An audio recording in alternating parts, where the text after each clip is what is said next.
Mr. Bob Wells is one of his hobbies is shark cage diving.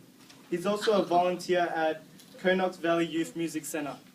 He's the proud father of 3 beautiful children. Would everyone like to join me in welcoming him to the stage?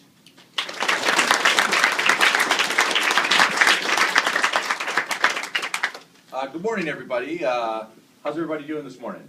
Yeah. Fantastic, fantastic. All right. Well, apparently breakfast is after I talk, so I'm going to make this as quick as I can, but try to pack everything in. So one of the first things I like to do is thank my wife, Michelle, who's standing right here. If it wasn't for her, I definitely wouldn't be here, and I think a lot of successful people will probably have very similar stories. Back when I was a teenager, I ran for city council, and Michelle was my campaign manager. And I was the only teenager running for city council in BC at the time, and I thought I had great chances, and of course came in dead last. The side benefit is that she started going out with me, so it works out. But one of the things I want to talk today a little bit about was passion and the differences between that and, say, something like fluency and aptitude. For me right now, I have a company called My Tech Guys. We do lots of computer geeky type things. Everything from smartphones, smart TVs, computer repair, a lot of lessons. We do a lot of training. I do events like this, looking after the AV stuff. And it's a really fun job for me. But my passion, when I was a kid, I realized in about grade 1 that I wanted to be a teacher. And the reason I wanted to be a teacher, can you guess? I thought my teacher was doing a bad job. So I thought I could do it better. Around grade 5, I decided I could do such a good job, I quit school and started doing my own education the way I wanted to. Luckily, in my family, I grew up with tugboat operators, fishermen, truck drivers, that kind of stuff. So education wasn't considered a big thing. And eventually I went back to public school and graduated. As I went through the school system, what I wanted to teach changed a little bit. I was very good at math early on, so that's what I thought I wanted to teach. As I got into high school and started doing theater, I realized theater was really what I wanted to do. I really, really enjoyed it. So once I graduated from high school, I was kind of politically excited, so I went off to South Africa to fight apartheid for a year. And once apartheid was sort of abolished while I was there, it had nothing to do with me, but it happened anyway, so it works really well with the story. So, but while I was there, I really fell in love with the country, the culture, all that kind of stuff, and it was a great time. And I came back and did what everybody who wants to be a theater teacher does, and went to university taking theater education. I went to the BC College of Teachers, and they have to bless your courses and say, we'll give you your teacher certification based on the courses you're going to take. And they said, it's really good you want to teach theater, but unfortunately it's not a real course. So what you should do is get a degree in English or history or math, and then once you get your teacher certification, it doesn't even say what you can teach. It just says you can teach from K to 12 anything. You just have to convince a principal or a school district that you can teach. And my response was, but I'm passionate about theater, and if I have a degree in theater, wouldn't that say that I can teach it? They didn't really see it the same way as I did. And I had a technical aptitude, so I went over to the computer science dean at UVic and talked to him and said, I'd like to do a combined computer science theater degree. Because the BC College of Teachers doesn't think that theater is a real sort of program, and he agreed. He agreed that theater was not a real program, and so I talked to him about some of the things that I'd been doing in technology. I'd been teaching actually lighting and sound in the theater department. So I sort of had a little bit of techie stuff there, but really at the same time I started doing websites for realtors and for independent films.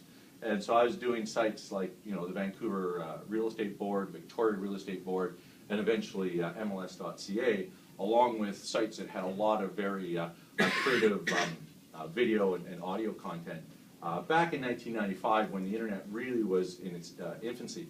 And so when I talked to the computer science guy and said, well, here's the thing that I'm doing, he said, wow, that's very cool, but we don't have any courses that can help you in that area because it's too new. But he offered me a job to teach the courses, so I thought that was a little peculiar. But because education was really where I wanted to be in fine arts, I decided, you know, I'm going to drop out, I'm going to go do something else for a while, and I'll come back when I'm less stubborn.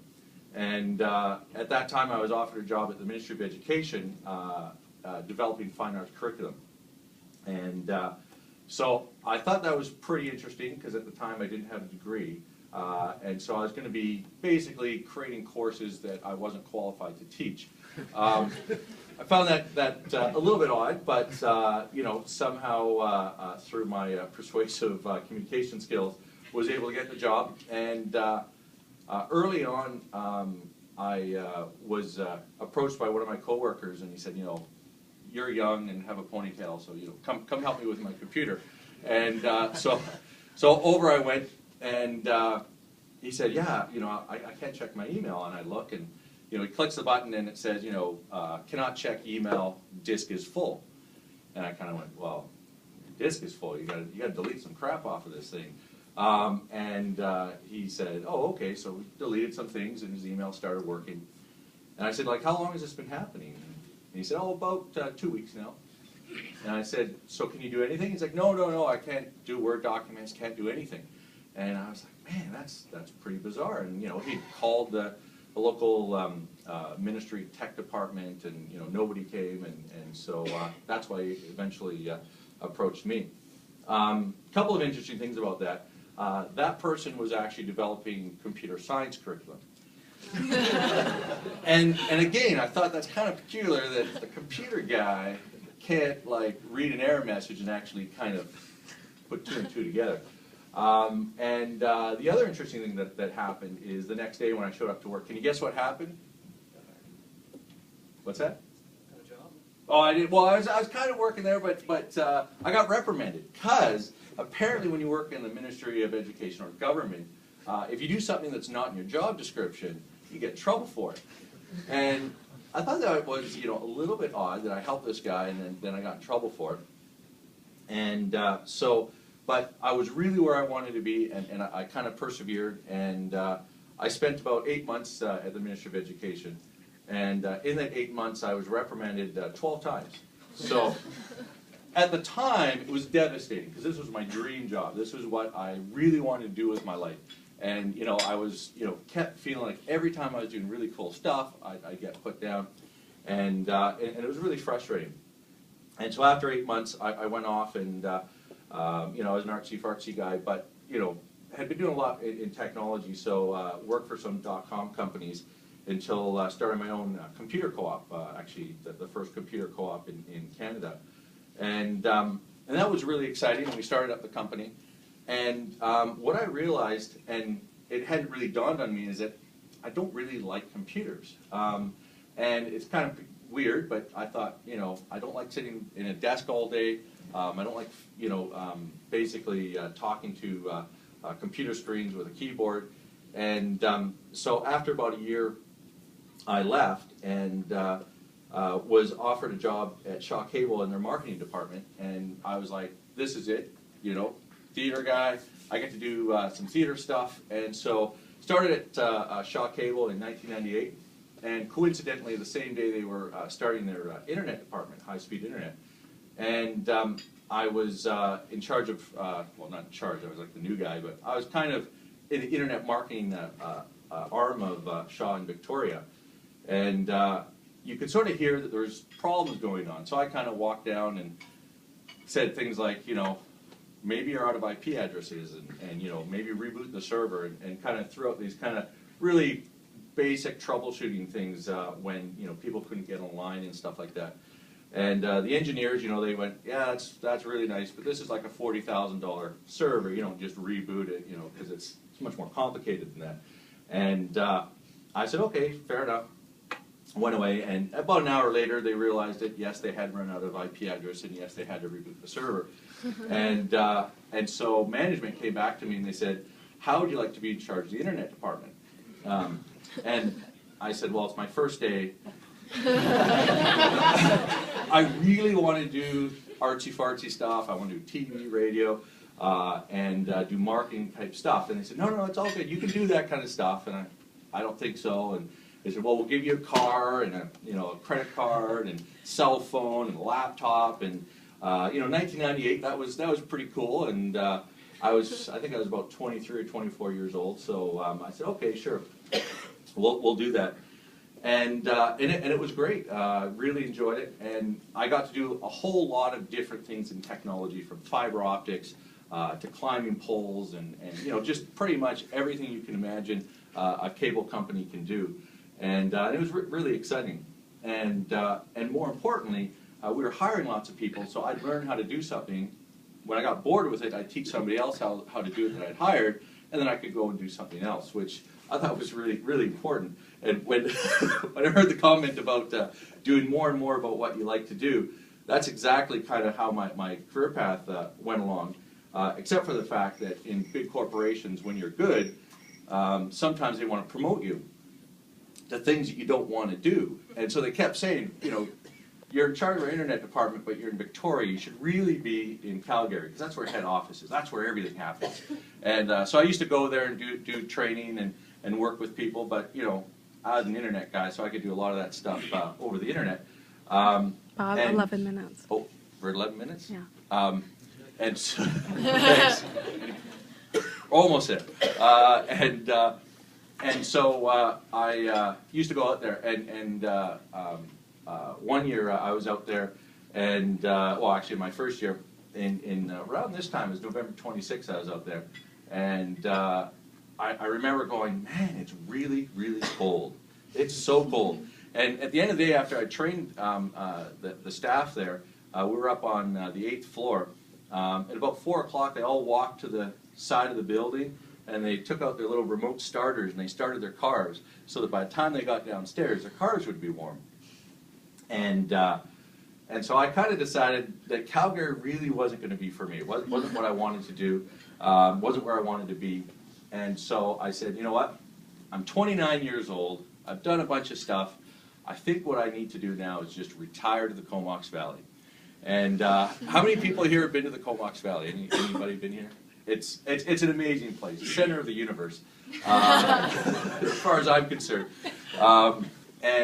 So when I got there, had quit my job at Shaw Cable, and I'd heard about Rotary. I kind of knew Rotary a little bit, and so I approached the Rotary Club. My wife and I had a couple spare rooms, and said we could host exchange students from other countries and stuff. And I was told, "Well, you should join the Rotary Club." And I said, "Yeah, when I'm like 40, I'll join the Rotary Club, because at 29 you don't join Rotary, especially when you're unemployed." But they convinced me to join the Rotary Club. And at the same time, I started teaching part-time at the college, because I didn't want a real full-time job. And sort of played around with that for a while, did a lot of volunteering for organizations. And at the college where I was teaching, it took about 3 months, which seemed like a long time, before they made me, in charge of the IT program. So at that point, it seemed like I was getting, a little bit more into the work. Sort of a self-confessed workaholic. I said, I got to change this a little bit. I still kept my 4-day-a-week job, not teaching more than that. And through helping Rotarians and people in the community, a lot of the nonprofit organizations, it always came back to technology. Everybody was so stressed about technology. Getting, can you get the stupid PowerPoint to go? Can you, hook up the thing, to your TV? All this kind of stuff. And so eventually, we started My Tech Guys. And when we started My Tech Guys, from my perspective, it was a part-time kind of thing, 4 days a week. And if I came and I did something like this, that would be part of my 4 days. And then I could still have my 5th day for, doing nonprofit work or spending time with my wife. And so it was really meant to be a nice, small business, about 4 employees in a 600 square foot location. And really what's happened over the last 7 years is, you know, our whole ethos, our culture was around being warm and fuzzy. That's it. Just be nice to people and not blame them when technology goes awry, because computers are stupid and they do stupid things. And there's a lot of strong marketing that says that if you buy this new thing, it's going to be so easy. It's going to be awesome. When the reality is it's not so much like that. And in the Comox Valley, the average age is probably around 55, 60 years old. Consider the Florida of Canada.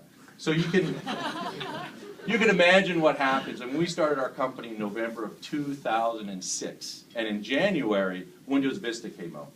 Anybody heard of Windows Vista? So our company said, this thing sucks. We're going to just keep selling Windows XP. So that's what we did. We just kept selling Windows XP.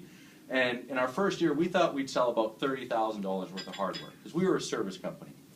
At the end of the day, we ended up selling about $160,000 of computer stuff. And I mean, it just blew me away. Like, it wasn't what we were expecting to do at all. As things progressed, I mean, we've grown, we've expanded. And right now, you know, we're sitting at having about 12,000 customers that we look after. And in our population that we have in the Comox Valley is about 55,000 people. And if you're one of our customers, there's a good chance that somebody lives with you. You might have some kids or maybe some parents. So the 12,000 customers we have actually statistically is more like 25 to 30,000 people. So our customer base is more than half the area that we service, which is, in my mind, baffling. I have no idea how it works, because we give people, you know, silly little business cards that have baby photos on it. We drive around in weird little cars, and really at the end of the day, we don't tell them that we know everything. We just say we're going to fix it. We're going to make it as least stressful as possible.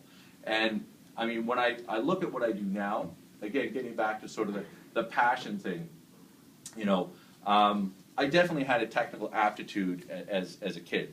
And I knew that growing up, and that technical aptitude generally resulted in fluency.